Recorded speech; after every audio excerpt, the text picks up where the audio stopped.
of our speakers has to go. Excuse me, if I could please ask everyone to take a seat so we can go ahead and get started. Thank you.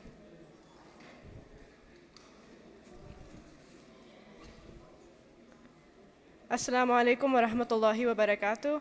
I begin with the most gracious greetings of peace and blessings. Welcome, brothers, sisters, and elders.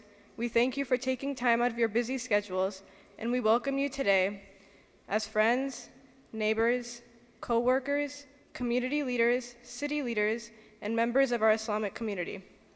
My name is Hannah, and I am a volunteer here at the East Plano Islamic Center, or EPIC, and I am so happy to see that you are here to support unity, compassion, and the true American way.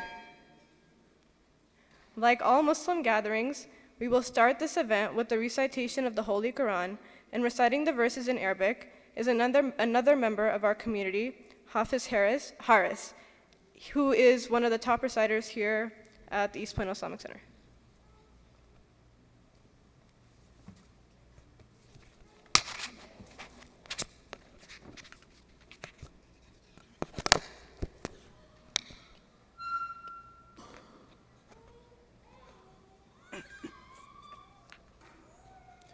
السلام عليكم ورحمة الله وبركاته. أعوذ بالله من الشيطان الرجيم. بسم الله الرحمن الرحيم. ومن آياته خلق السماوات والأرض واختلاف ألسنتكم وألوانكم إن في ذلك لآيات للعالمين. ومن آياته منامكم بالليل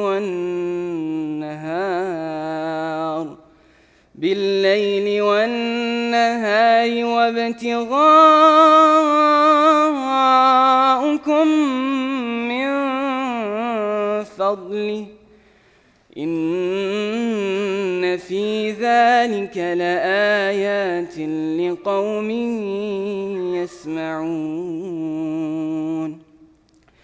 ومن آياته يريكم البرق خوفا وطمعا وينزل من السماء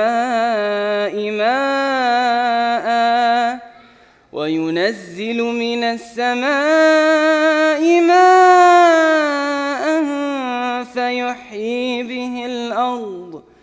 فيحيي به الأرض بعد موتها إن في ذلك لآيات لقوم يعقلون. ومن آياته أن تقوم السماء والأرض بأمره ثم إذا دعاكم دعوة من الأرض إذا أنتم تخرجون. وله من في السماوات والأرض كل له قانتون. وهو الذي يبدأ الخلق ثم يعيده وهو أهون عليه وله المثل الأعلى في السماوات والأرض وهو العزيز الحكيم. In the name of Allah, most gracious, most merciful. And among His signs is the creation of the heavens and the earth, and the variations in your languages and your colors. Verily in that are signs for those who know. And among His signs is the sleep that you take by night and by day, and the quest that you make for livelihood out of His bounty. Verily in that are signs for those who hear. And among his signs, he shows you the lightning by way of both of fear and of hope. And he sends down rain from the sky, and with it gives life to the earth after it is dead. Verily in that are signs for those who are wise. And among his signs is this, that the heaven and the earth stand by his command. Then when he calls you by a single call from the earth, behold, you come forth. To him belongs every being that is in the heavens and on earth. All are devoutly obedient to him. It is he who begins the creation, then repeats it. And for him it is most easy. To him belongs the loftiest similitude we can think of, in the heavens and the earth. For he is exalted in might, full of wisdom. Thank you. Jazakallah khair.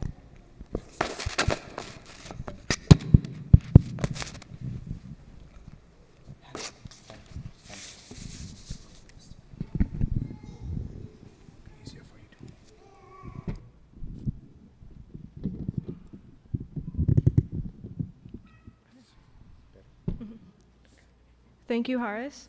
I would now like to invite our Imam Nadeem Bashir to the podium. Imam Nadeem serves as the head of the religious affairs here at the East Plano Islamic Center. His educational background traces back to the UK, where he studied at an Islamic seminary for 7 years. Since graduation, he has been serving the North Texas area. He is also the biggest Dallas Cowboys fan I've ever met, so much so that the one game where the Packers lost, I did not see him for a good week. Imam Nadeem.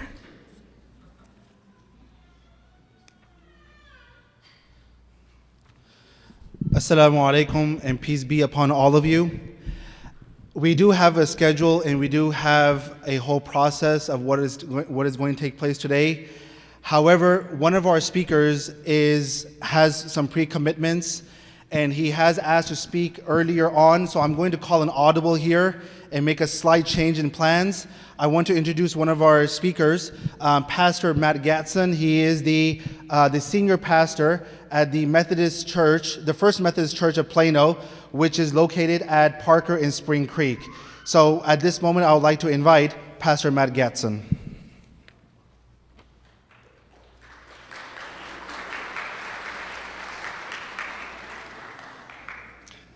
Thank you for that allowance, Imam Nadeem Bashir. Gracias. I do not know Arabic, but I do know a good voice when I hear it, and that young man up here has a fabulous voice. I bring you greetings from your sisters and brothers at First United Methodist Church of Plano, founded here in Plano 170 years ago this year. We too will be celebrating our 15th year of occupation in our new facility, currently at Spring Creek and Parker. I have built a few buildings, and I know a beautiful building when I see it constructed, and I am standing in one now. Congratulations to my brothers and sisters here at EPIC. Well done.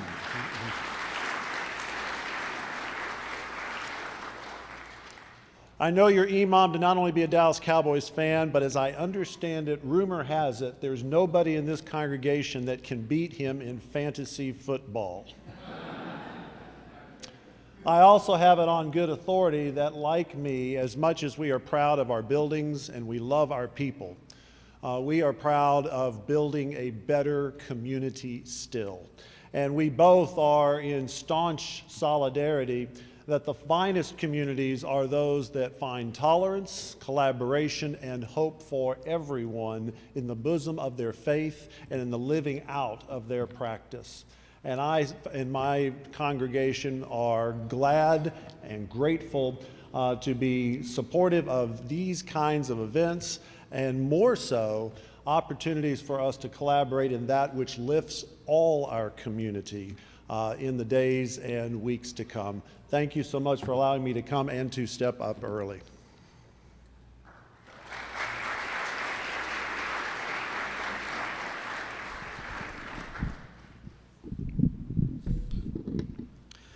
Once again, Assalamu alaikum, and peace be upon all of you. For many of you, this is probably your very first time stepping in EPIC. Why is it called EPIC? Because it is an acronym that stands for East Plano Islamic Center. There was not a lot of thought that went into this name, it just happened so by. So this is East Plano Islamic Center. For those of you who don't know what East Plano Islamic Center is, it is an organization whose inception took place in the early 2000s, and ever since then, this organization and the surrounding community has been growing. What does EPIC do, and what do they stand for? EPIC strives every day to educate its members with the purpose of developing their personalities that is beneficial to themselves, their family, their mosque, and the overall society. Among the many committees that we have formed here at EPIC, at East Plano Islamic Center, I want to share two of them today, and I want to highlight both of them. One is our Social Services Committee that works hard every day to find opportunities to serve the community, such as our weekly free clinic that is open to everyone irrespective of their background. Additionally, EPIC has joined hands in the past with other faith-based communities to conduct joint efforts and activities that will help foster love, harmony, inclusion, understanding, and appreciation for one another. Another active committee here at the mosque is our Outreach Committee that works diligently to build cooperation and mutual understanding with the community at large by hosting events that target specific audiences such as law enforcement, city officials, teachers, and church members. They are also active in civic engagement, including voter registration drives and conducting candidate forums. Today's event has been put together by the Outreach Committee. Why is this event taking place today? Our country is indeed a land of immigrants and has a long tradition of offering refuge to those fleeing persecution and war. People of conscience and goodwill hope to preserve our country as one that celebrates both our diverse origins as well as our shared American values. Today, we are witnessing the worst refugee crisis since World War II. More than 50% of the refugees are children, many of them orphaned or dealing with the loss of family members through the nightmares of trauma and violence they've experienced.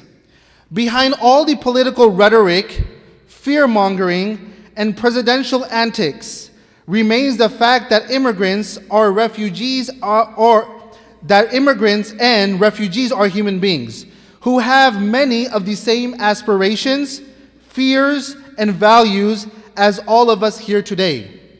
Refugees have a long history of contributing to every field of our society and bettering our communities. To demonize refugees and immigrants is to demonize our own history and our own selves. Today, I hope that you will all listen closely to the refugees who are here today to share their valuable experiences. Take the time to meet them, know them, and learn from our other community leaders. Islam places a great emphasis on faith, family, freedom, equality, justice, serving our neighbors, and serving humanity. I want to thank you all for coming today, and I want to thank you all from the bottom of my heart for continuously showing your support at these troubled and challenging times. I thank you all not because out of sheer mercy, but this is something that we have been told by our Prophet Muhammad, peace be upon him. Prophet Muhammad, peace be upon him, has taught us in a prophetic tradition in Arabic which says, "Man lam yashkur nas lam yashkurillah." In English, what it means is that people who cannot appreciate others and people who cannot appreciate other people, they cannot really appreciate God. So from the bottom of my heart, I continuously thank you for standing up with us in solidarity, in support, And while we are going through these times, it is imperative that we support one another and we understand that while there are many races that divide us, there is the white race, there is the black race, there is the Hispanic race, and many other races that do exist on earth. In reality, there is only one race in the eyes of God, and that is the human race. Thank you so much. Assalamu alaikum wa rahmatullahi wa barakatuh.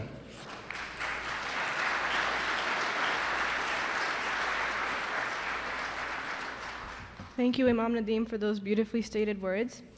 Now let's proceed to the reason on why we are all gathered here. To meet our brothers and sisters who by no choice of their own had to leave their homes and all of their belongings, their friends and extended families, their entire lives behind to save their and their own families' lives. With that, I would now like to invite the Ghazwan Abdullah family who are from Iraq to introduce themselves to the community.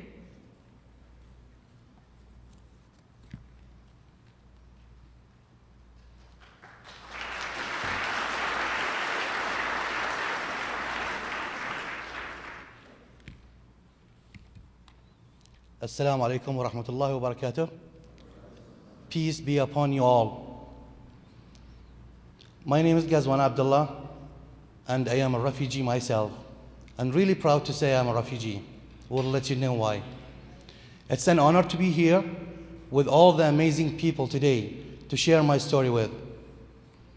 In 2005, an envelope was thrown in the front yard of our house in Iraq by a sectarian militia with a death threat message that read, "You either leave your country or you are going to meet your fate." There was a bullet tagged inside that envelope. A week before receiving that death threat message, a friend's son was kidnapped by a sectarian militia in return of ransom. Even when the family paid his ransom, the militia sent the body of a 10-year-old child chopped up in a garbage bag. I was very terrified of what they would do to my family and what they do to me too. So I fled quietly in the dark of the night to Jordan, a neighboring country, and my mother, brother, and wife went to live with our relatives and joined me a month later. Being refugees in Jordan was the biggest challenge of our lives. We felt isolated and homesick, and would only sit at home with no hope for tomorrow. According to Jordanian law, refugees are not allowed to work. Due to that, I was not able to put food on the table and provide for my family. That is what all refugees experience, besides suffering from psychostress and depression. 3 years later, I was called to distribute food boxes to refugees at a non-profit called the Collateral Repair Project, which located in the same neighborhood I lived at. That event moved my feelings and touched my heart that whenever I handed a box to a refugee, I drew a smile on that refugee's lips. And I realized that I can do more. Since then, I volunteered with that project, and I got some food vouchers that helped supported my growing family.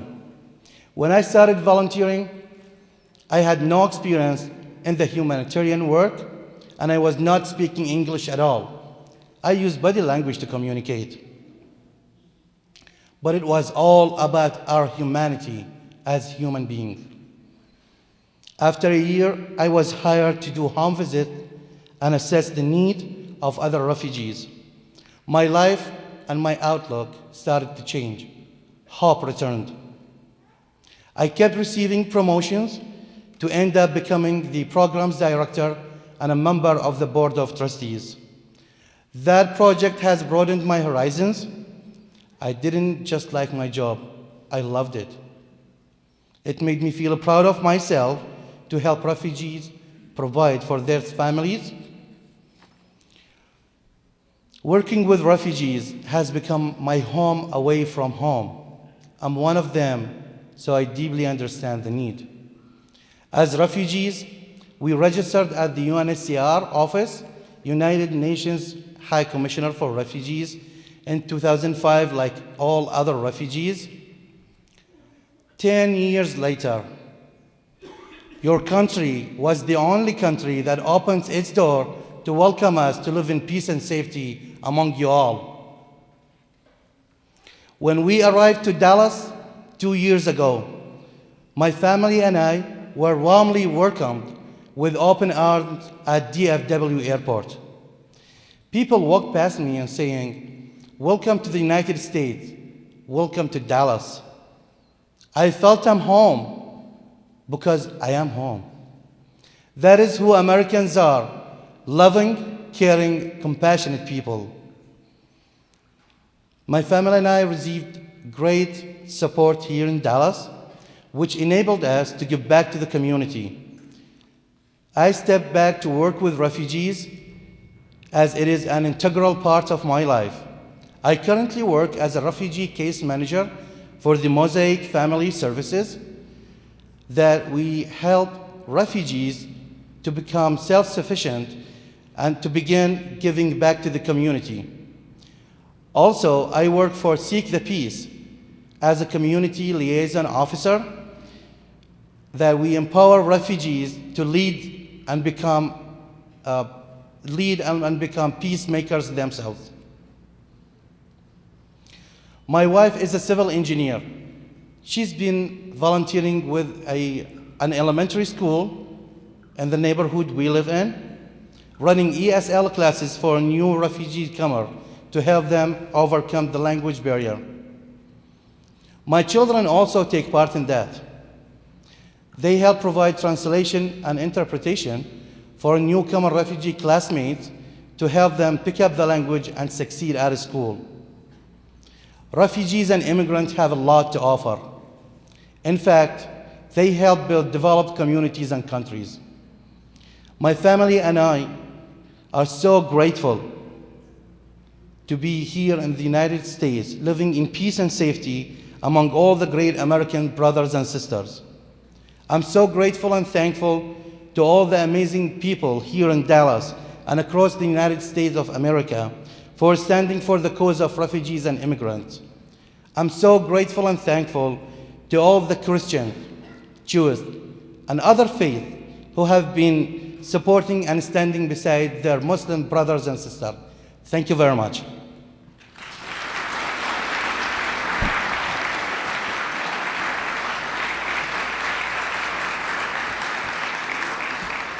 Thank you, Brother Ghazwan. If I could please request Brother Ghazwan's family to stand as well so that we may honor them for being here.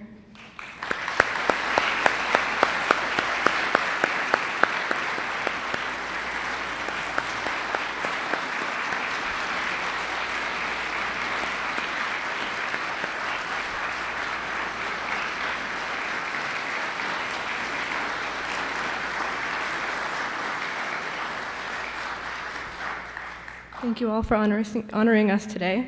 Thank you. With that, I would like to invite our next speaker, Rabbi David Gruber. He is the co-founder and officiant of Interfaith Wedding Rabbi. He is the Development and Communication Director of the Metro Dallas Homeless Alliance. He was previously adjacent professor in the Master of Liberal Studies program at Southern Methodist University. He previously attended our mosque in Ramadan, and we are happy to also have his wife, Leah, with him as well. Please join me in welcoming Rabbi David Gruber.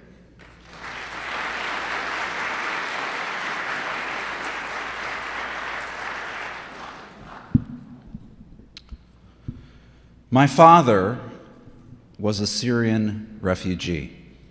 I am a refugee. Now, since my name is David Gruber, this declaration might puzzle you.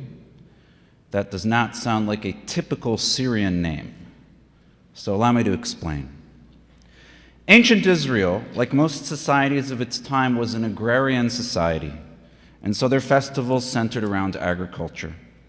However, as they developed their founding myths, my ancestors incorporated themes from these myths into their already existing celebrations. Perhaps the most fundamental theme that they incorporated into these traditions was the idea that we are refugees. Therefore, one festival morphed into a celebration marking the escape from tyranny and persecution in Egypt. Another festival came to commemorate wandering in the wilderness. A third festival became a time to recognize the divine grace inherent in refugees building a new life in a new land. And on that third festival, the Israelites were commanded to acknowledge this divine grace, bring an offering to the priest, and proclaim their thanks for their resettlement in a new land. In giving thanks, they were commanded to retell their entire refugee story. However, they were not to begin the story from the exodus from Egyptian tyranny. They were commanded to start the story from the very beginning, far back in the mists of time, when they were but a family, not yet a people. This family, like the people that later descended from it, were refugees too. Do you know where this family came from? The first words of the story tell us, "A wandering Aramean was my father." Do you know how we would say, "A wandering Aramean was my father" in today's English? My father was a Syrian refugee. Yes, the founding myth of our ancient faith begins with acknowledging that our mythical patriarchs and matriarchs were Syrian refugees. Our acknowledgement of refugee status goes one step further, though. The ancient rabbis tell us that it is not just our ancestors who escaped tyranny by divine grace. We did too. For if they had not escaped persecution, we too would still be living under a tyrant. They command us thus: in every generation, a person must regard himself as though he personally had gone out of Egypt. We are to see ourselves as refugees. This is not a difficult task for Jews. We have fled persecution many times in our history. Most American Jews are descended of people who fled from European tyrants. In this blessed land, they sought and found equality. However, they also witnessed the intolerance and bigotry that caused the doors of this land to shut as European Jewry was destroyed and 6 million of our brothers and sisters were murdered. When the magnitude of the Holocaust became evident, we as Jews coined a term worthy to be shared by Americans of all creeds: never again. Never again will we stand idly by. Never again will we allow bigotry and intolerance to rule the day. Never again will we sentence innocents to death by omission. We will stay true to our founding myth. My father was a Syrian refugee. I am a refugee.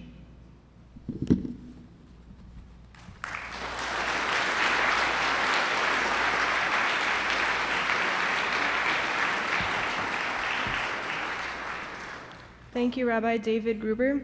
Before we continue, I just want to remind everyone to register with our, when you entered, we had a log where you could sign in with your email. If you have not already, we have volunteers going around. You can register. We're going to have clipboards. Moving on, our next family is from Myanmar and are Rohingya. These brothers and sisters have been forgotten, and it is sad that we do not see their plight on the news anymore. So please join me in welcoming Brother Muhammad Kamal and his family to the podium.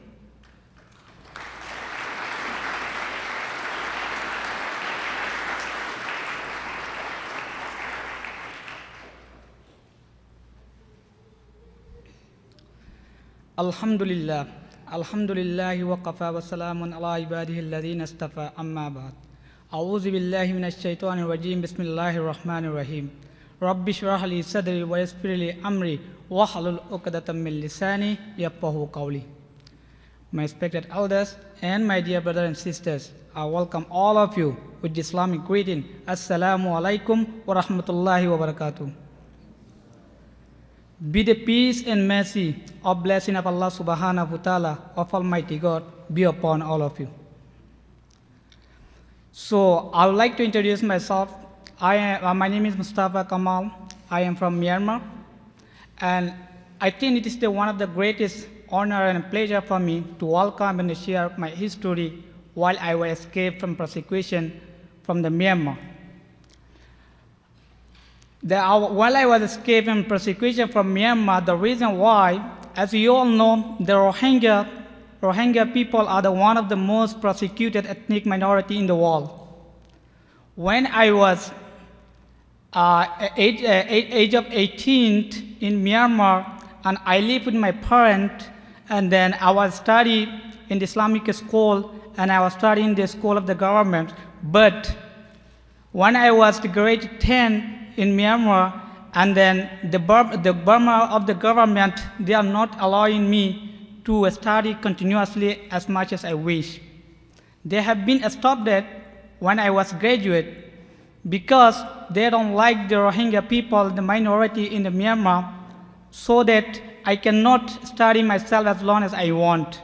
So unfortunately, what I did, and I have discussed with my father and my parents, I said, I cannot live here because I want to study and to become like a doctor or engineer or something, but I don't think I'm going to be a study and become something in future. The later on, and the same time I talked with my teacher who has studied, who teach me the language in English, and then others math, and then science. And then I was discussed with him, and he said, I told him that I'm not going to be able to stay here because the government, they are not allowing me to study. So what I do, I'm going to be migrate to go some country where I can live in freedom myself. And then, as you know that the dictatorship of the government, they are not allow us to live peacefully, especially for Rohingya minority. So we decided to migrate to go somewhere to live in peacefully, where we can live in our freedom.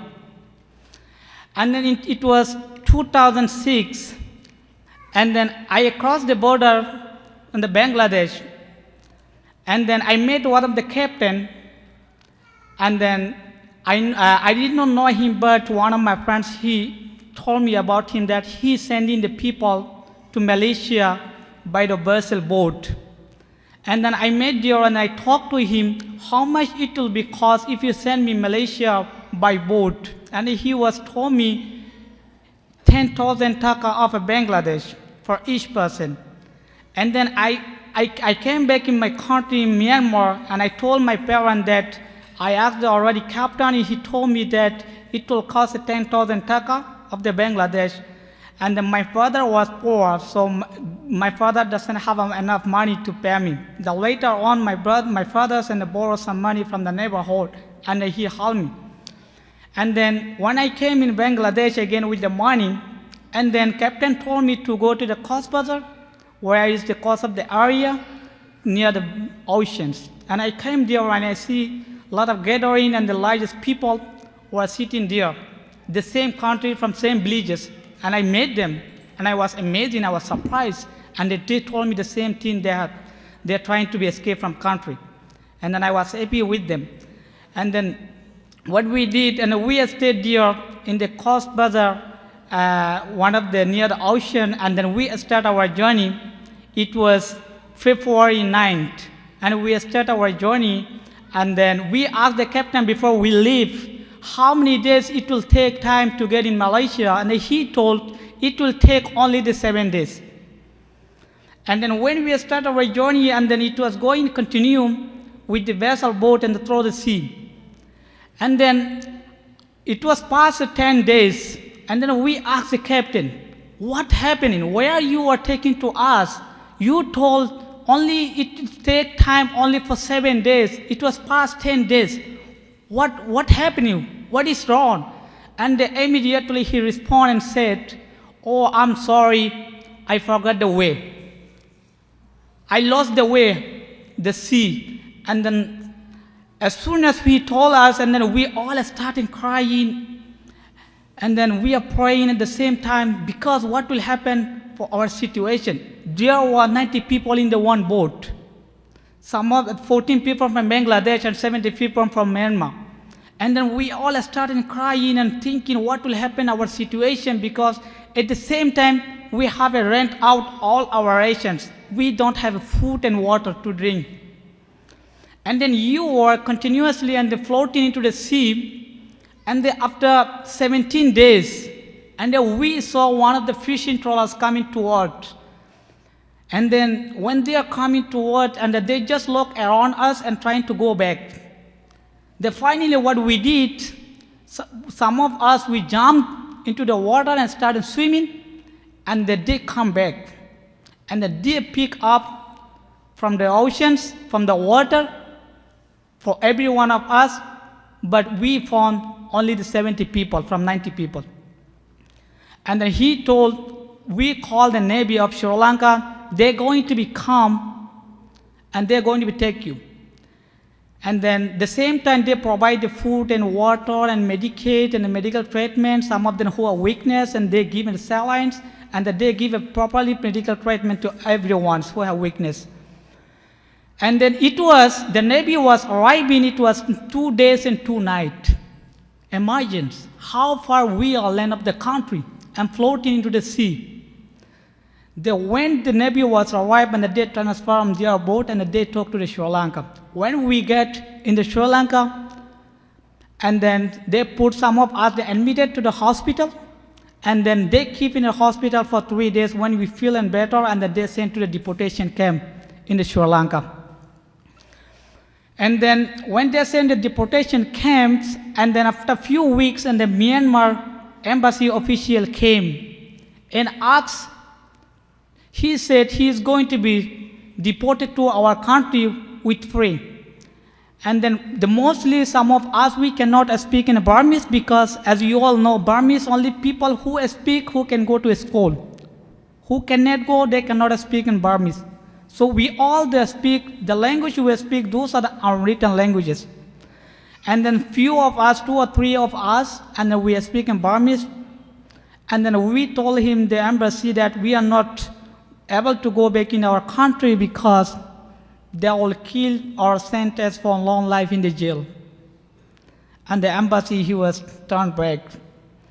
And then after 3 or 4 weeks, and one of the police officer got over there, he was watching us. And then he told me that, don't sit down like that. You just try yourself to do something. If you stay all of you here, nobody will know what will happen in your situation. Just write a letter and write all your history and why you left from your country, what is the reason you don't try to go back in your country.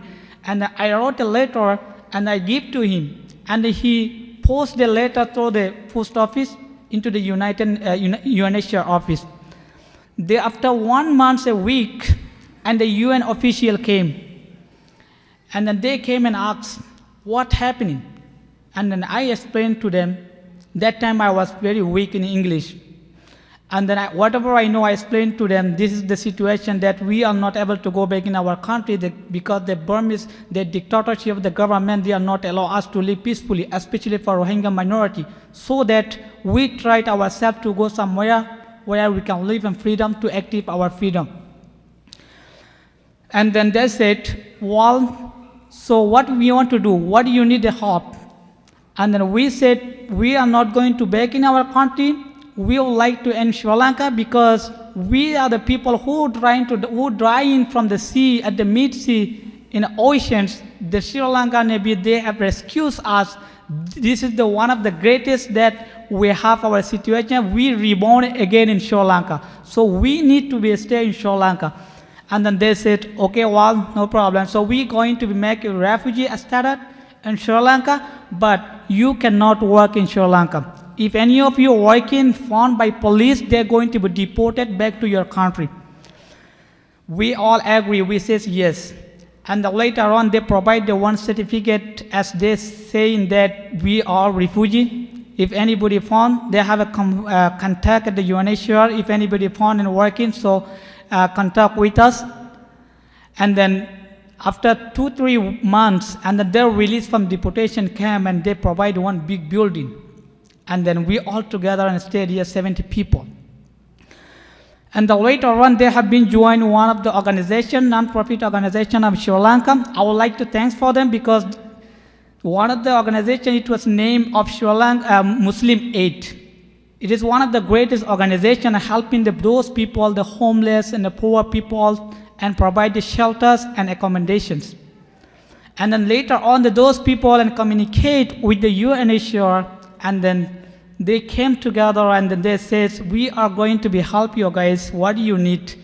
And then the same time they provide the English classes, the organization of the Sri Lanka, which is Muslim Aid, they provide the computer classes, they provide the English classes, and then they provide the English teachers, and whatever we need, all facilities provided by the Muslim Aid in the Sri Lanka. So unfortunately, and then UN official come in all the time, every month, end of the month, they are coming and we asking what will happen in our situation, how long we need to be stay in Sri Lanka. And then they told, we already sent all your information to the third country, but it has still been the process, we did not receive any information. If any country accepted you all, we are going to come and letting you know that which country is going to be accept you. After 5.5 years, the UN official came, they says, we have a good news for the Rohingya Muslim, the refugee in Sri Lanka. And then we were happy. And then they says, we all have been approved and accepted by the United States. So, and then I think it was 2012, in February 23rd, and they start the process, and then they make assembly like a group of 10 people, 6 people, 7 people. So Alhamdulillah, we all have been arrived in the United States now. So this is how it is my situation that I've escaped from our country. Thank you. Thank you.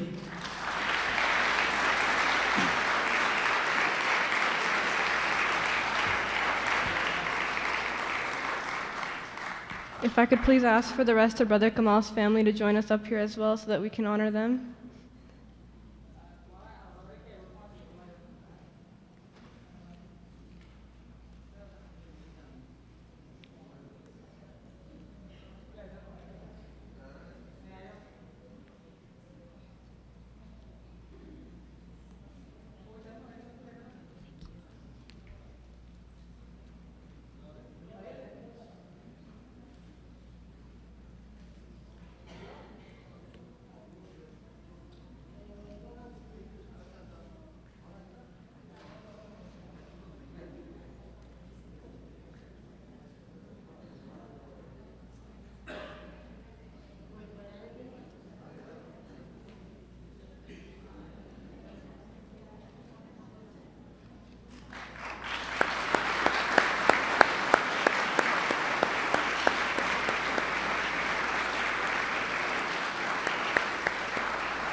Thank you so much for joining us. We are so happy to meet you, and we pray that the others that are still oppressed in Myanmar find the happiness that they're looking for, inshallah.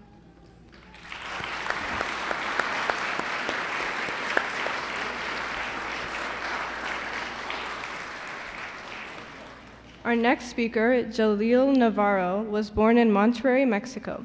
He works for BMW Motor Company and lives in Irving, Texas, and has spent time with immigrants and refugees from South America. Please join me in welcoming Jalil Navarro.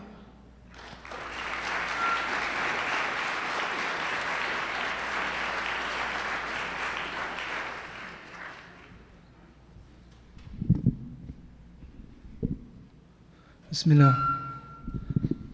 Assalamu alaikum wa rahmatullahi wa barakatuh. Que la paz y las bendiciones de Dios estén con todos y cada uno de ustedes. May the peace and blessings from God be with everyone and every single one of you guys. Let me put my time because I don't want to pass a little bit more than 5 minutes. That's what they gave me. Thank you so much. Thanks for inviting me. It's a pleasure to be here.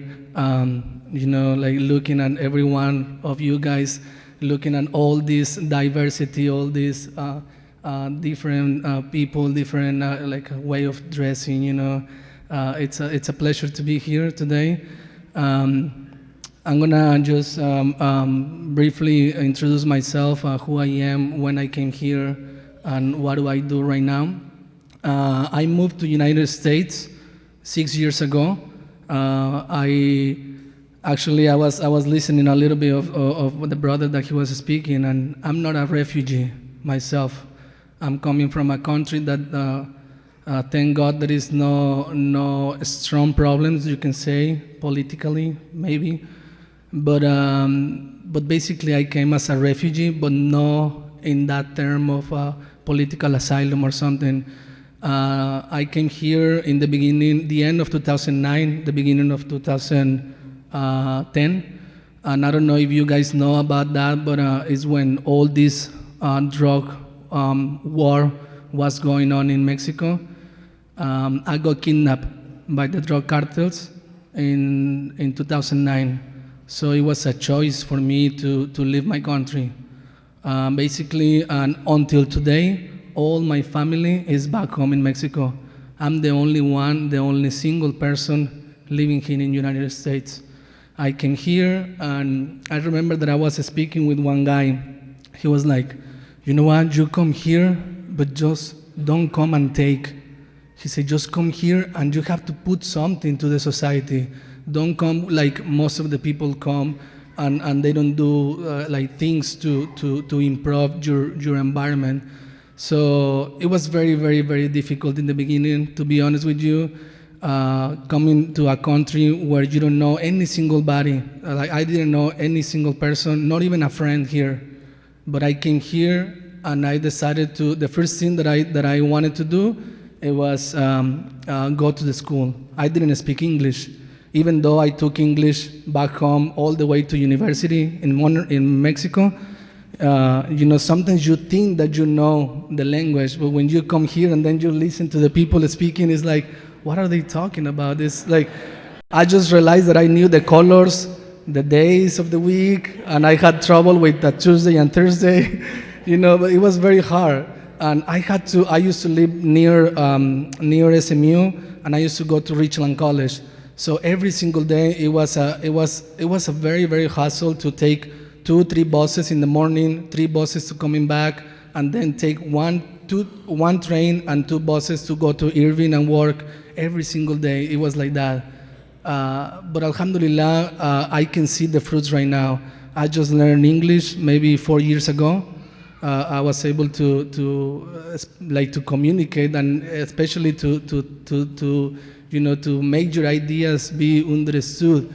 And people like me, there are like thousands, there are like millions of people. But what about for the people? What about the people that they did not have a choice to come here? There is like thousands, millions of kids that they are come here because their parents brought them here. So basically they are, in parentheses, illegals as well, but they didn't have a choice. They were brought here.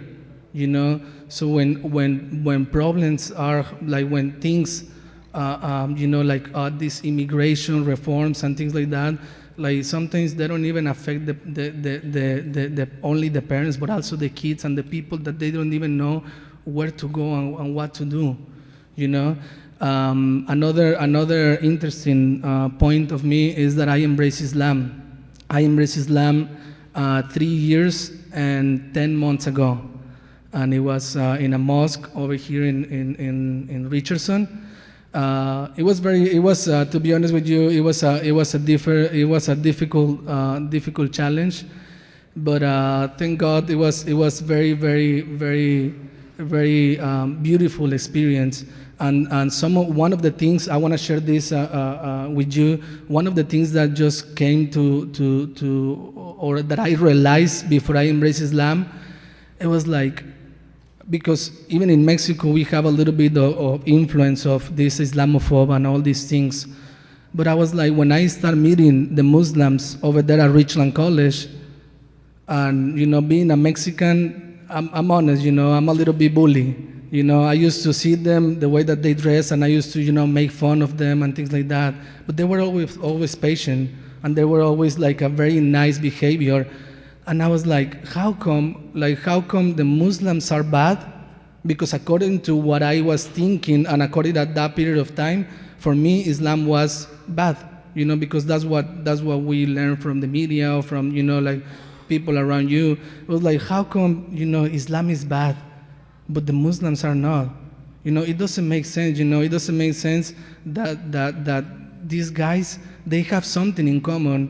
That's something that I saw, and that made me be attracted to Islam, is when I saw the people and I was like, these guys shine. There is something going on with them. So I tried to realize what was going on. But there was a guy from Morocco, there was another one from Saudi, another Turkish, another, you know, Brazilian, you name it. And it was like, how come, you know, like there is something with them, because there is something is different. So when I look at them, and I was trying to realize, I was like, it cannot be the culture, because every single one of them has its own culture, the same as me, that I have my culture, I'm still Mexican. But I found out that it was Islam, the thing that was in connection with them. So that was what made me attracted to Islam. So thank God I embraced Islam 2013. And it was a challenge, because I felt that I was the only Mexican Muslim. I was like, I think I'm the only Latino, the only Hispanic Muslim, you know. But the thing is, like, I didn't know. And sometimes, you know, when you go to the mosque, you go pray, but sometimes you don't even know, you know, like if the other person next to you is Hispanic or not. But thank God, like little by little, I was able to, you know, try to work with the Latinos. And one of the things that I was trying to do, and I might wrap up with this, is that I was like, why? Like, where are the Latinos? Why there is no Latino Muslims? So I was talking to a person. He said, you know, if you don't see, sometimes you have to take the leadership. You have to step up and then go and then, you know, like work things out. And that's what I did. Now I'm part of a nonprofit organization. It's called Islam in Spanish, where we educate Latinos about Islam. And I'm telling you, it's educational, because when you educate Latinos, according to a census, by the year of 2050, one out of three residents of the United States of America is going to be Latino. So if we focus right now, for instance, if I take the leadership and if I take my initiative to educate one of the Latinos, maybe by the year of 2015, I'm going to be educating 1/3 of the population of the United States of America. And alhamdulillah, thank God, we were able to open the first Spanish-speaking Islamic center. That was in the city of Houston, because you know, that's a need as well. But sometimes there is people that don't speak English, or they didn't learn English like me. There is people that wants to know about it, and thank God we were able to facilitate that. And you know, like I'm here in Dallas locally. If there is something that I can help you guys, I'm always try to, you know, to take the initiative and that leadership, especially with the Latinos. Even if I can give an advice in terms of my story, of the way that was easy for me, that's what I do. And thank you so much. Thanks for being here, being present, and may God bless every single one of you guys. And this is what we need. We need to be united. If we want to fight the problems that we have in society, we cannot fight them with, you know, like speaking bad or speaking like, or doing something wrong. The best thing, I believe, is through education.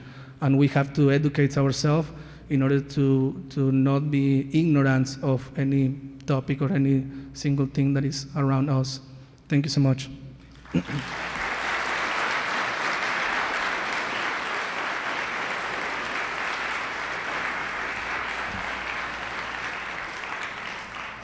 Thank you, Brother Jalil, for sharing that personal story. Our next family, Mustafa Jawish, comes from Syria, and joining us up here to introduce them today is Sister Hala Halabi. She moved here from Syria almost 17 years ago, and under ICNA Relief Dallas Refugee Facilitation Program, brought in great change by keenly focusing her energy in facilitating Syrian refugee families. She built bridges under resettlement agencies like International Rescue Committee, Catholic charities to explore more avenues in helping settling them down the already disturbed lives of Syrian refugee families in Dallas, DeSoto, and Fort Worth cities of Texas. Her hard work is certainly appreciated. Through her persistent hard work, she brought the standards of refugee facilitation work much higher compared to other agencies involved in similar work. Please help me in joining Sister Hala Halabi.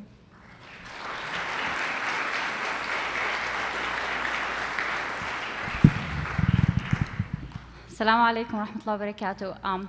As Sister introduced me, my name is Hala Halabi. I work with ICNA Relief Dallas, Islamic Circle of North America. Our work here is to help the needy people. We are Muslim for humanity. Refugee services is one of the services that we offer for needy people. We have 11 projects helping needy people. Refugees is one of them.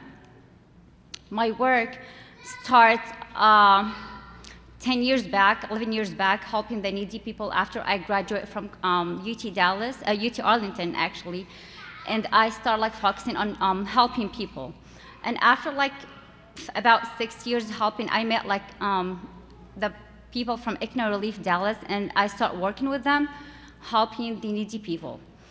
After volunteering 4 years with them, now I'm the employee as the Director for Refugees Facilitation.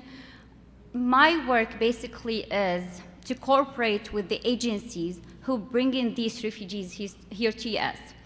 So I start helping refugees with food, furniture, through ICNA Relief, of course, not by myself.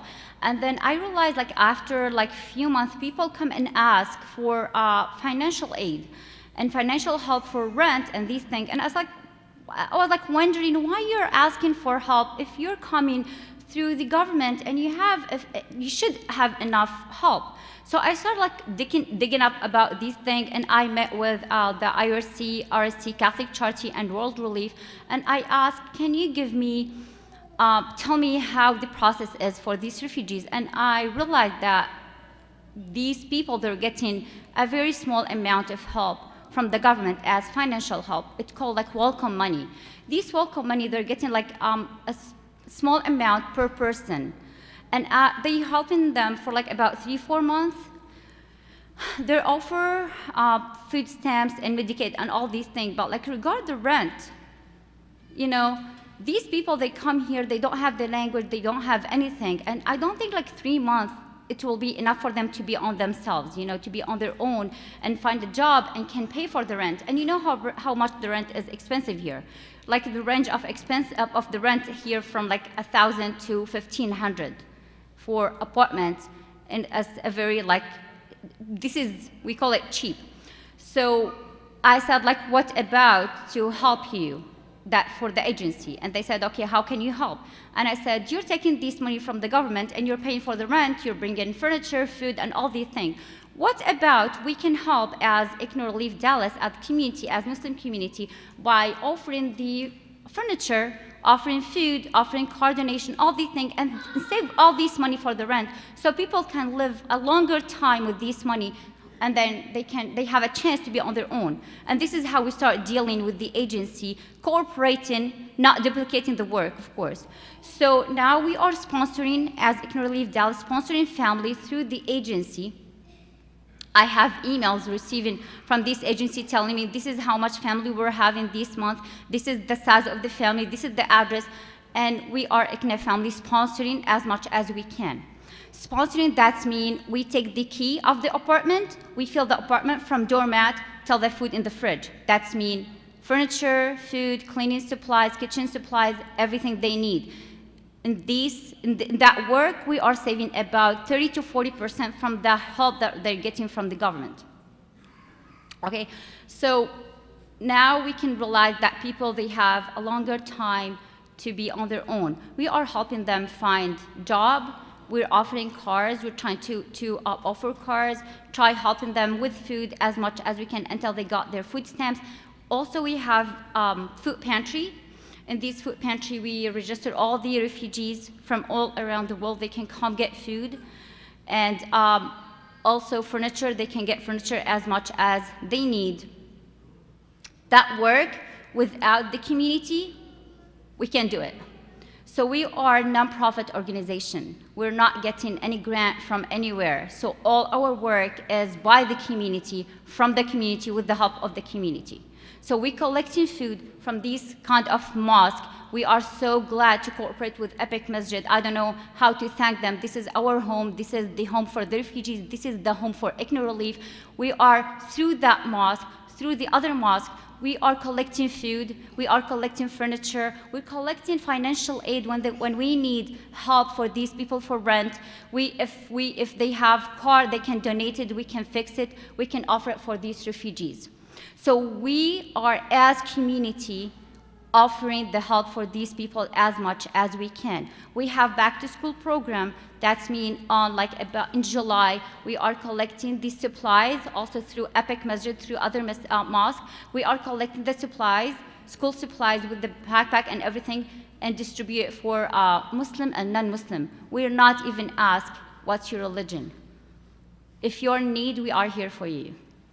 Okay, so we are trying to help as much. And I wanted to also ask every one of you, if you really wanted to help these people, we are here to help you help them. We can show you how you can help. In 2016, ICNO Relief Dallas offered services worth $1,100,000 for the refugees. About five.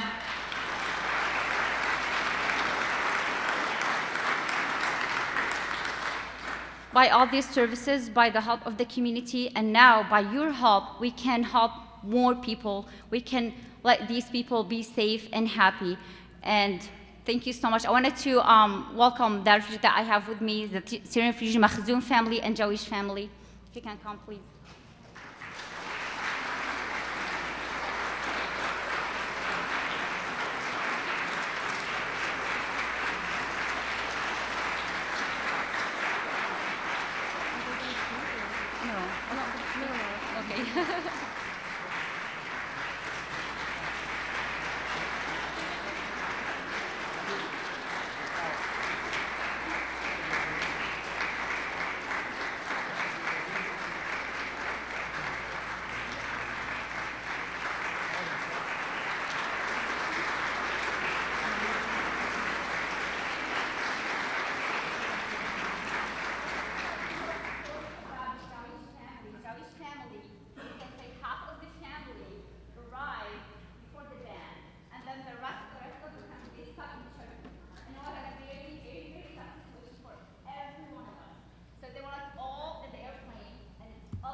We'll be a doctor on the airplane so we can go tomorrow. And then the next day the ban started. And then the family, they stuck in Turkey. Her clothes, her medicine, all her stuff with her husband, it's in Dallas and she's in Turkey. And she had nothing. They sold all their items, they have nothing. They don't even have money to go back from Istanbul to Ankara, Izmir, where they used to live. And it was the toughest situation ever. Through the help of the lawyers, through the help of you, American people love you so much, we could bring these family and reunion them last Wednesday. Alhamdulillah, we're so glad to have them here.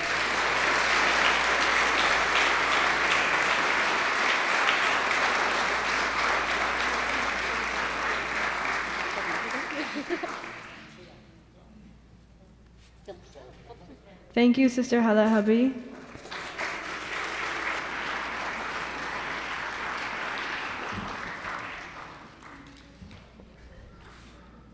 There are many refugees or recent immigrants who are concerned about getting pulled over by the police and being detained or asked for immigration documents.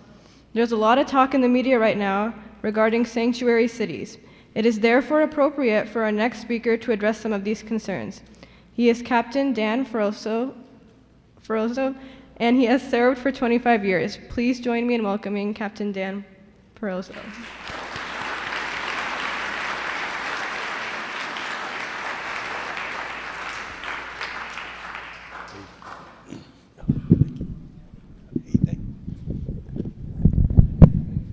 Thank you, Mom. Appreciate it.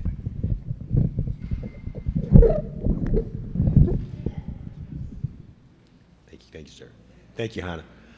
Hey, thank you for inviting me here. I'm Captain Dan Perazzo. Our police chief, Greg Rushton, was unable to attend. He had a prior commitment for today. But thank you for inviting me to this, or inviting us to this lovely facility you have, and for your hospitality here, making us feel welcome. And y'all really, I feel in awe after listening to some of the comments of the earlier speakers talking about their families and the danger and difficulties they had coming here to America. It makes you appreciate what we have here. One thing about Plano that I've noticed, and I think any of you who live or work in Plano will see, is that it's attracted people here to our city from all over the United States.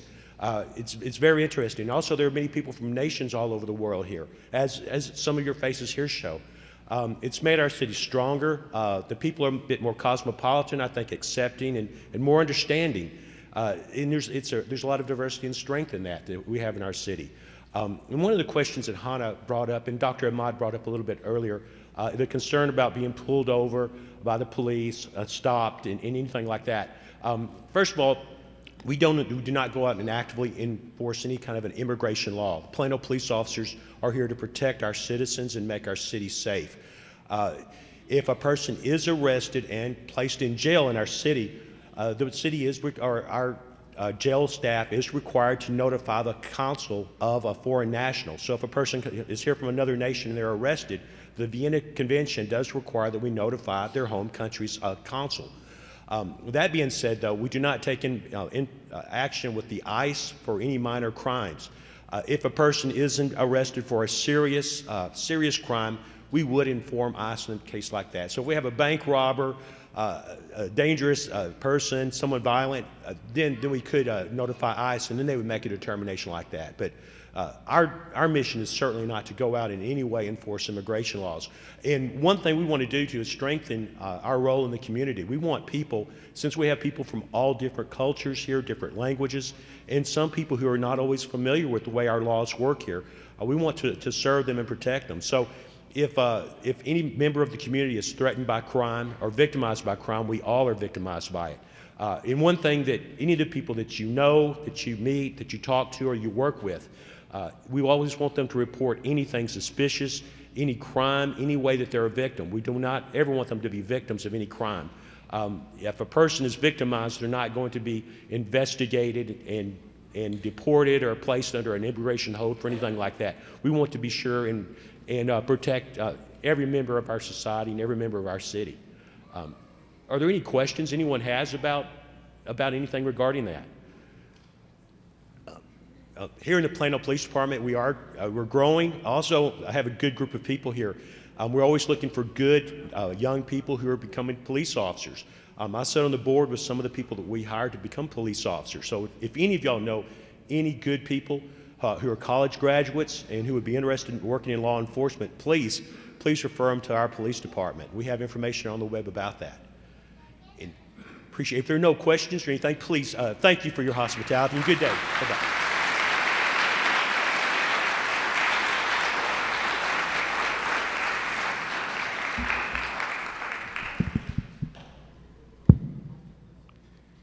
Thank you.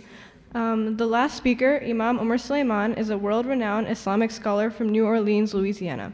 He holds a PhD from the International Islamic University of Malaysia in Islamic Thought and Civilization. He is also the resident scholar at the Valley Ranch Islamic Center, founder of the Yaqeen Institute for Islamic Research, a professor of Islamic Studies at SMU, and the co-chair of Faith Forward Dallas at Thanksgiving Square, a multi-faith alliance for peace and justice. He is also the founder of Muslims Understanding and Helping Special Education Needs, a non-profit umbrella organization serving the community to establish a more inclusive, special-friendly environment for our brothers and sisters of all disabilities, and was recently invited to speak to the prayer vigil in Dallas for the 5 slain police officers attended by President Obama. Please give it up for Imam Umar Suleiman.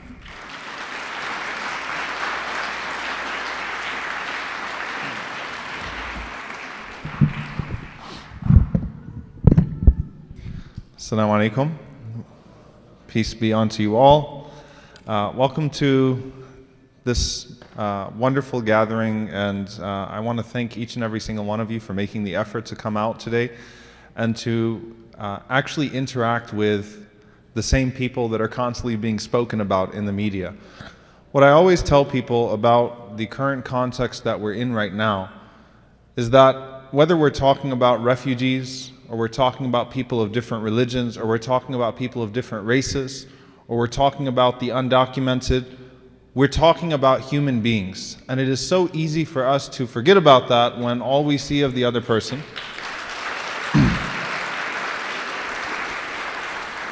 I wasn't expecting that, thank you.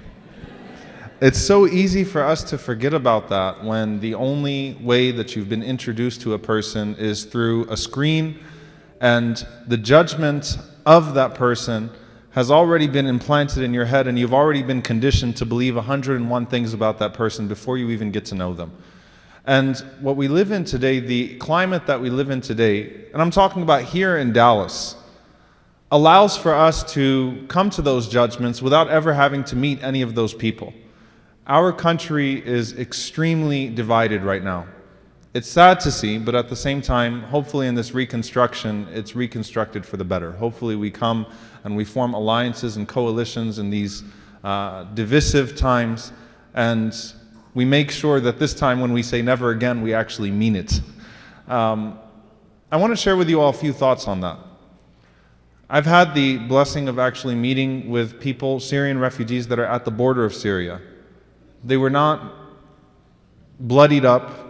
They weren't missing limbs. There were no airstrikes there.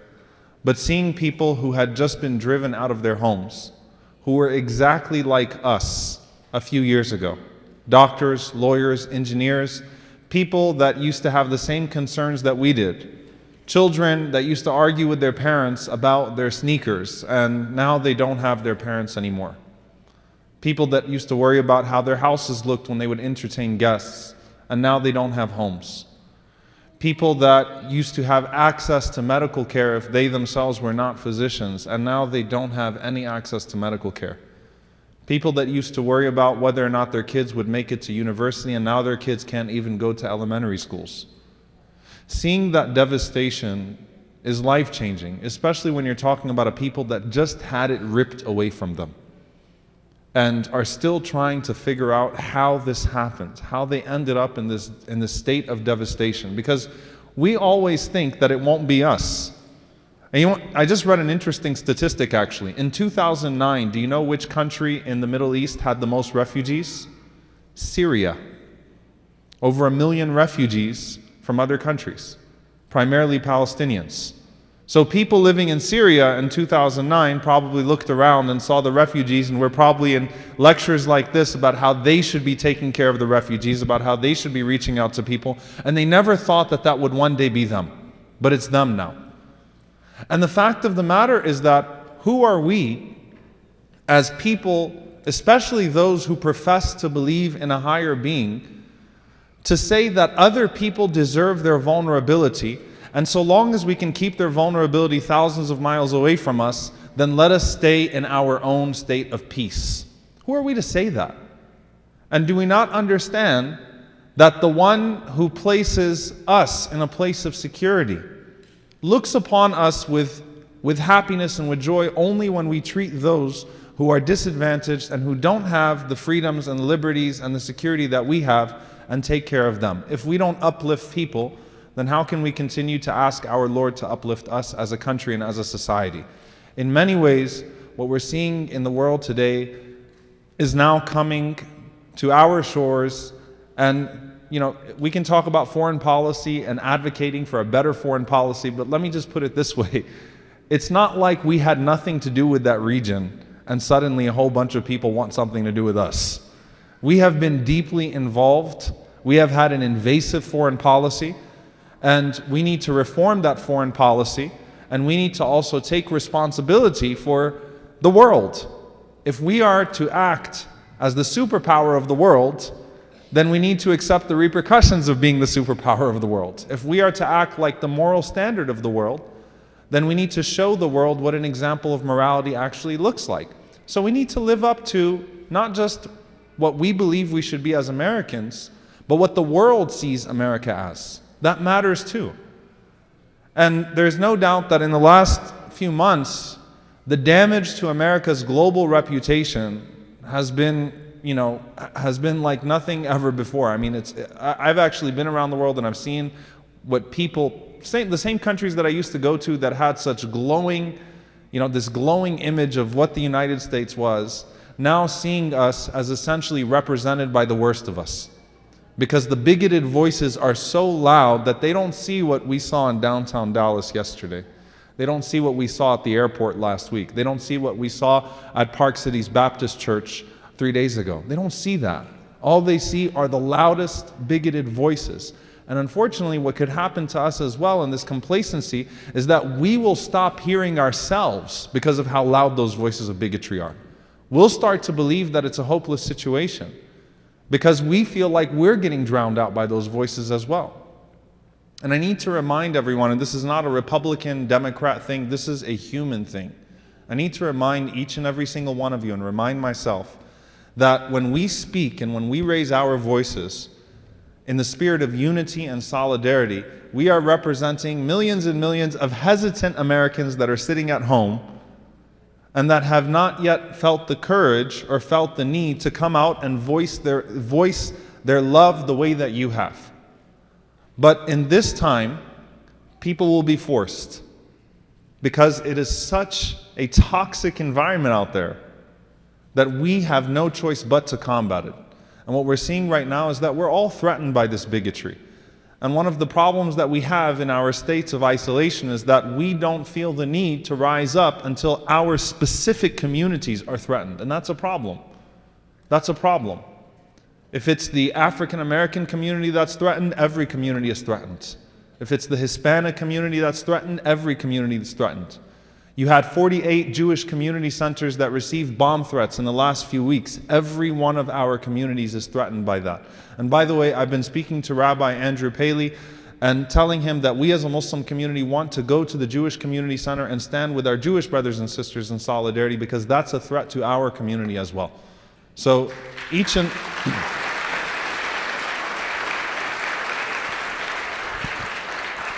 every single time any one of our communities is targeted, we need to stand up and say, that's not the America that we want to become. And by you coming out here, no, give yourselves a round of applause. Don't give me a round of applause. No, you guys didn't give I'm serious. Give yourselves a round of applause. All right. You can do this too. This is so heartwarming to me each and every single time. It never gets old to see people come out. It never gets old to see people overcome those barriers of suspicion and fear, because I'm just going to end on this note. It's natural for all of you to be afraid of Muslims. I mean, look, if I sat at home and all I knew about Muslims was what I saw on TV, I would fear Muslims too. Like, I'd be scared of us, seriously. I would see a guy that looks like me and go, oh my God, I hope he doesn't have a bomb under there, right? I would probably feel that way too. But you made the effort to humanize us. Now, the challenge is going to be for us as people going forward. What is our barrier? What is our tolerance level for fear-mongering? Because if the fear-mongering continues to grow, which by all indications, I mean, did you guys hear about what happened in Sweden the other night? Like, seriously, Sweden. I think we should put a wall around Sweden until we know what's going on over there. We got to figure it out. Because apparently Sweden had a terrorist attack two nights ago, and the media, the corrupt media, didn't even report on it. That's how bad it was. This is the era that we live in. Do you guys know post-truth is actually a word now? It's actually been added. Post-truth. Post-truth that's a thing now. And so it's important for us to verify our facts and to reassure our humanity that it's still sound. So this is what it is, coming out, getting to know one another, constantly meeting the people that are the victims of this toxic political discourse that we see outside, and responding to that with a voice of love and the overpowering mercy that drowns out that chaos that is pulling our country down. And I'm happy to say that I think we're a part of a very unique phase in our American history. Like, can you imagine what people will look back at this time 50 years from now? Can you imagine what the textbooks will say about 2016 and 2017? So I hope we'll be able to tell our kids, and they can tell their grandkids, you know, if the end of the world doesn't come in the next 4 years, I hope that we can tell our kids and they can tell their grandkids that we were of the voices of unity, we were of the voices of peace, we were of the voices that said that we would not tolerate that divisiveness. And do not let that fear-mongering ever stop you from actually meeting people. Let's be forced out of our isolation now, and let's get to meet one another. So thank you all for being here today. It means the world to us. Thank you for your continued solidarity, and I hope we'll be there for you as well.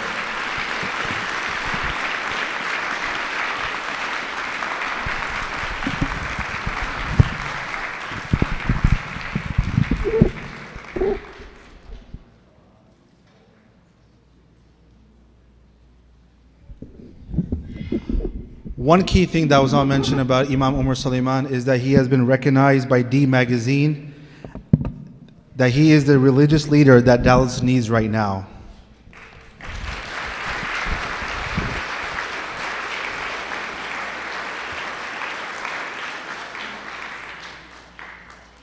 At this moment, we do have refreshments, but before that, I want to give everyone the opportunity to ask any questions as you wish. Those questions can be directed to either myself, Imam Omar Suleiman, Sister Hala Halabi, who is working with other government agencies and charitable organizations to help refugees settle here in Dallas. If you have any questions, or for any of the previous speakers, the floor is yours. Any questions by anyone? Yes, ma'am.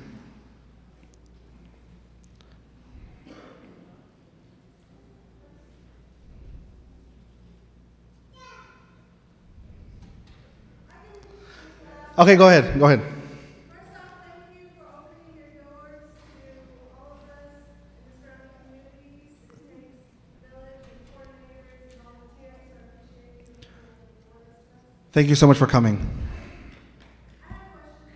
What direct or immediate needs do you need in terms of helping families resettle here in North Texas? Donations? I think for that, I will ask Sister Hala to come up and address that question, because she's the one who's working with these organizations.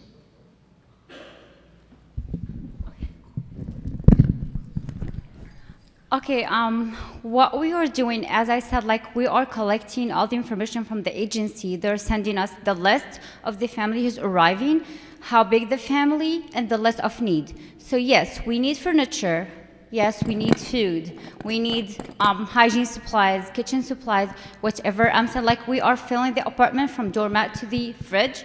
So whatever inside, yes, we need it. You can, I can give you my card, so you can send me whatever you have.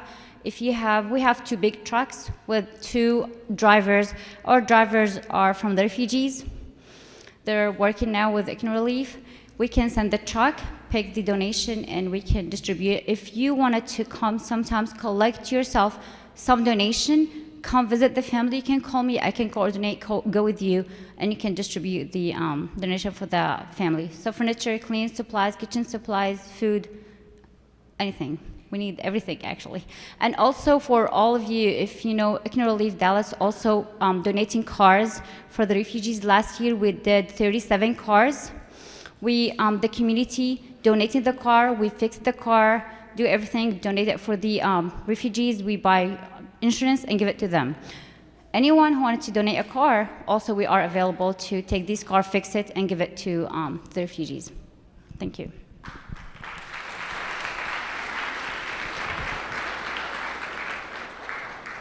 In addition to what Sister Halabi said, I want to introduce one of our members of our community who is going to be talking about briefly what is the Social Services Committee of East Plano Islamic Center has to offer.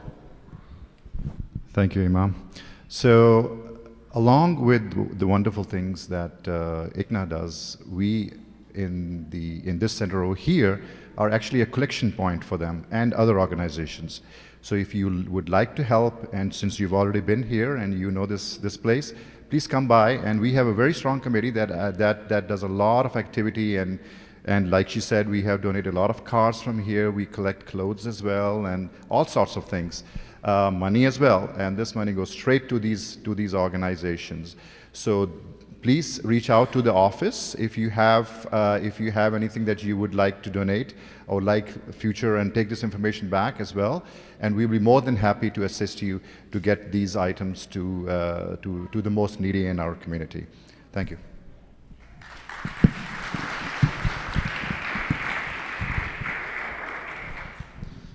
Any other questions? Yes, ma'am. Hi. Thank you for making this welcome here today. Can everyone hear me? Oh, okay.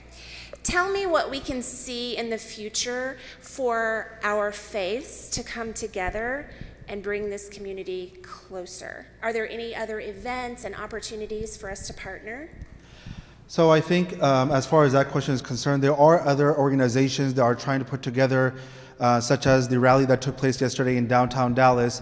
I think it's important that we stay in connection with these organizations, and we have the best asset that we have today, which is called social media, that does provide us the opportunity to stay in touch with these organizations. And so I think if we can stay in touch with all the organizations that are planning these events, we will come to know of all the events that are taking place in our city of Dallas. And in that way, we can then spread the word with others. And I think it's important that in every event we show up, as Imam Umar Sulaiman highlighted, that it goes with every community. If there's any community that's under attack and there is a protest that is taking place, or there's a rally that is taking place, we should not feel that that rally is related to another faith-based organization. But once again, we're all in this together, and we have to push one another to attend all these events. And as I said earlier, we stay connected with these organizations that are planning these events. I don't know of all the events or all the organizations that are planning these events or marketing these events, but I think if we go online and go on social media, we will find them. Thank you.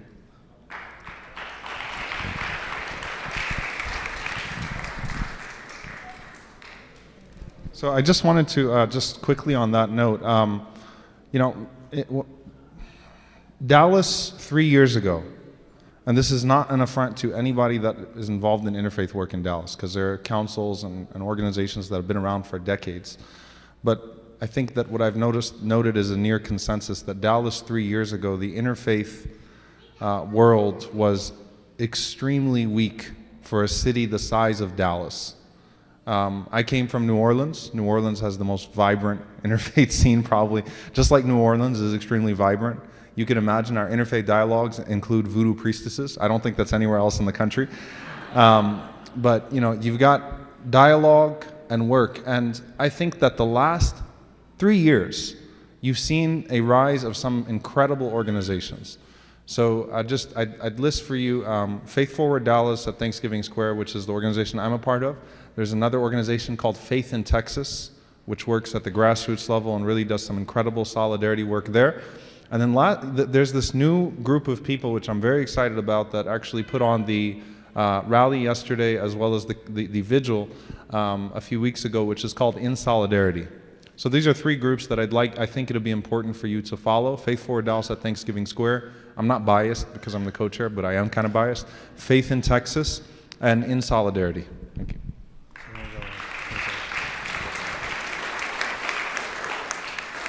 Yes, ma'am. Excuse me.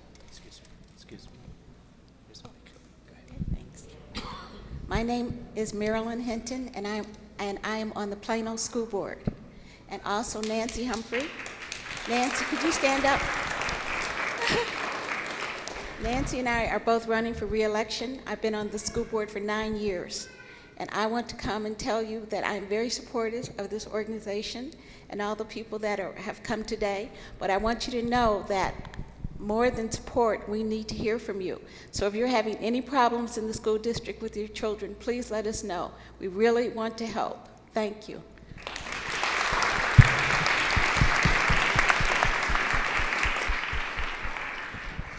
Yes, sir.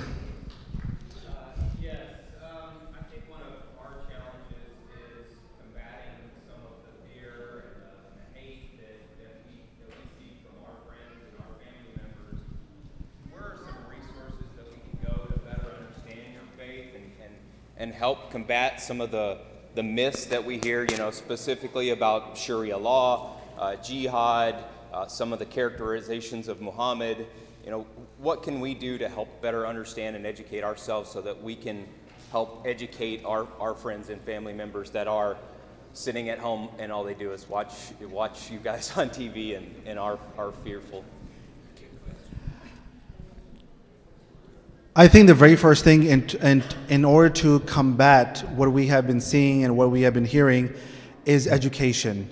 And there are statistics and there are studies that the people who show the most amount of resentment towards Islam and Muslims are people who have no idea of what Islam is and what Islam has to teach.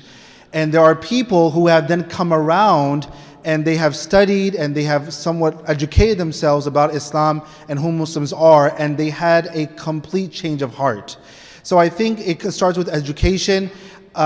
Education does not come through the radio. It does not come through social media outlets. It comes through going at a mosque physically yourself, meeting with the imam, setting a time, and then talking to the imam directly himself. And there's so many leaders in the city of Dallas. There are so many mosques in the city of Dallas. So I would say that it starts with education. The second thing is, the more you socialize with Muslims, the more you will get to know Muslims and what Islam has to stand for and what Islam represents. As Imam Omar Suleiman was referring to earlier on, is that when people see these people to begin with, and the very first information that is given to them is negative information that sits in their heart, and that plants the seed of hate and bigotry, and then for them to open their heart to these type of people becomes somewhat difficult, and it becomes challenging. So I think it starts with education, it starts with socializing with Muslims, and just being around these people. And when you be around these people, when people go and they sit down and they just talk to these refugees, that is when they have a change of heart. So I would say socialize more with Muslims and try to educate them. And I'm going to give it to Imam Omar. I think he may have some extra words to say about that too. Sorry. Maybe we should keep the mic like over there. Sorry about that. Just a few things. So yes, at a very involved level, there's nothing like visiting a local mosque. Nothing like actually meeting people, because again, the human element of it. Because if you Google this and you Google that, then you're going to get a ton of websites that are going to be skewed in a certain way, and then you're not going to be able to get an authentic way. So the best way to learn about Islam is definitely to ask a Muslim. There's no doubt about it. A couple of organizations, just some things you could find online, some resources. You might have noticed some billboards that are all around Dallas. If we really look at billboards, we're busy texting and driving usually, so we don't see the billboards anymore. But there are a lot of Why Islam billboards. So you could go to whyislam.org. So literally Why Islam, WHYislam.org, and they have a lot of good resources. And they're very, there are lots of answers scattered throughout the website. There's another organization called Gain Peace. And then the last one, and this is at a substantive level. So you got the first two, Why Islam and Gain Peace? All right, good. No, I just want to make sure. The last one, which is at a substantive level, and this is the institute that I'm president of, is Yaqeen Institute for Islamic Research, YAQEEN. And what we produce at Yaqeen are academic answers to these questions, and then we break it down into various formats. But we're still a 4-month-old institution, so we haven't covered all the topics yet. And Islamophobia is an ever-evolving machine. So the claims that come are often, they don't give us a chance to catch up with them. So those are the 3 places that I'd recommend you to go. And again, if someone really, really is passionate about the topic, just, contact East Plano Islamic Center, bring them along to meet people, to actually meet Muslims in person. There is no way that you could really come away, unless this mosque does a really bad job, which I don't think they do, but there's no way you come away hating Muslims after visiting a mosque. It's as simple as that. So that's the more involved answer, and then those resources, you could look for them online, you could circulate them. Thank you.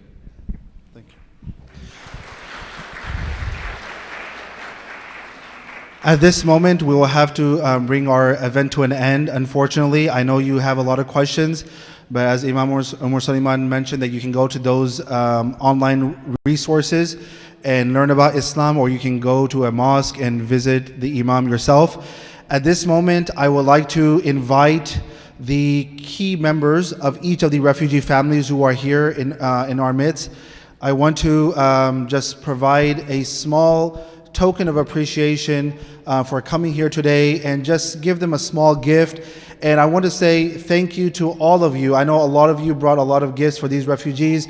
Thank you so much from the bottom of my heart and on behalf of the entire organization of Islamic Center. Thank you for bringing these gifts, and these gifts will once again be given to the refugees. However, we don't want to come and give all the gifts right now, but we just want to give them a small gift right now. So in order to do that, I'll give it to our one of our key members of our committee, Brother Khalid Ishaq, and then he will give out the gifts. Thank you. I'm going to name them. You're going to give the gifts. So, so if you don't mind coming on the side. All right. So this is going to be fast. Muhammad Usman, the family from Myanmar, the Rohingya family. Please bring your families out here quickly so we can. And again, these are. No, we can bring the whole families and they can just stand over here. So we can and by the way, these families are available for you all to speak to later. We have the refreshments upstairs, and we have some tables set up. Some of them will stay, and you can go and meet them. Okay. So. All right, my phone locks on me. So this is Muhammad Usman and his family, and we have Mustafa Kamal and his family. Please come forward. And they are also the Rohingya family. We have Zia ur Rahman. Zia ur Rahman, please come forward. Mustafa. Muhammad Usman.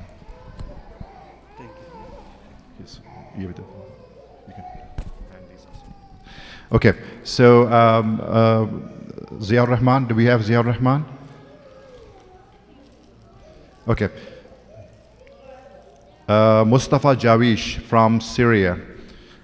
Again.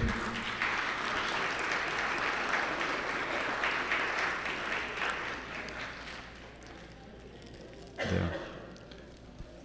Welcome, folks. Thank you for coming. And then we have, right after them, Hisham Makhzoom family from Syria as well.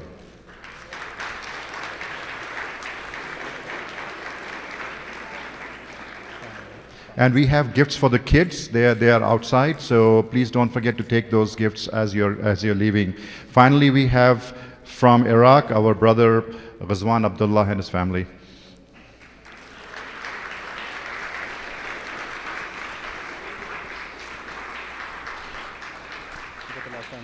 Yeah, that's the last one. So thank you, folks. Hannah, you want to wrap it up? Yes. This is the Zia Rahman family. So.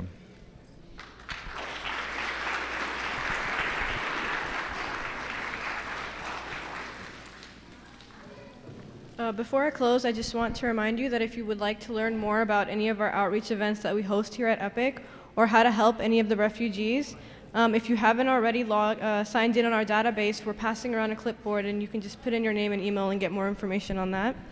I once again want to thank everyone here and want to tell you that we would love to have you visit us here again at the East Plano Islamic Center.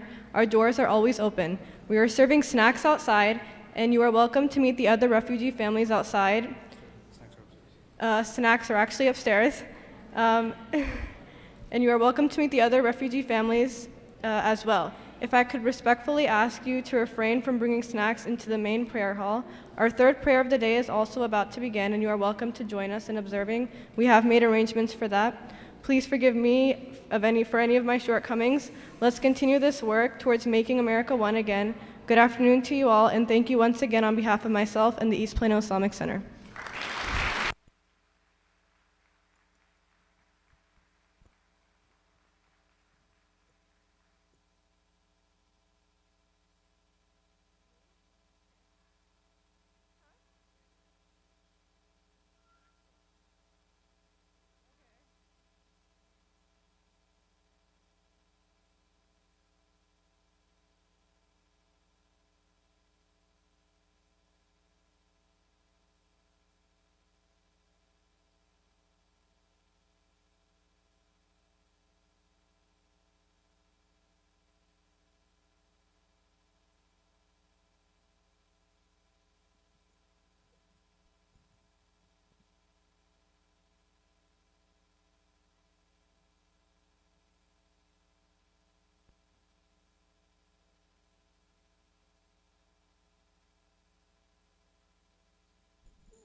Oh, the tears.